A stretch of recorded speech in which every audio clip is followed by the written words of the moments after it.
Kuz allaqachon tugab, qish ham kirib keldi. Lekin mana shu zormanda barglar hech ham tugamadi. Qoqib tashlasam ham haligacha yana tushaveradi. Qish kelgan bilan qor ham yog'ib bir eshikni shupurmaydigan holatga kelmadik. O'tgan galgi rilsimda turmushdagi hayotimni, boshidagi qiyinchiliklarim haqida gapirgan edim. Unda albatta uy yumushlaridan tashqari qaynona-qaynotam, turmush o'rtog'im bilan bo'lgan munosabatlarimizda juda katta qiyinchiliklarga uchraganman. Sababi men juda ham sho'x, quvnoq qiz edim. Turmushga chiqib kelsam, men o'ylagan orzumdagi hayot yo'q edi. Turmush o'rtog'im rahbar lavozimda ishlar, menga esa umuman vaqti yo'q edi.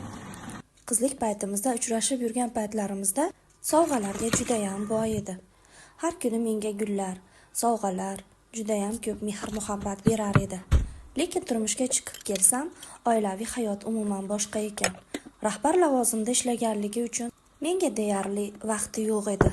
Men esa uy yumushlarini unchalik bilmas, jertva obraziga tushib qolgan, kunduzi bilan uy mehnati, kechqurun esa yorimni kutish bilan band bo'lar edim.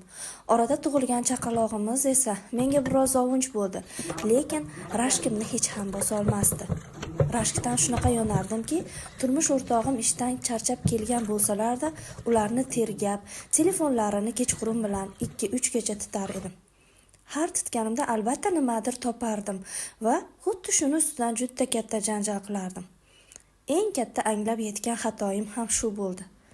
To'satdan hecham endi telefonda titmayman.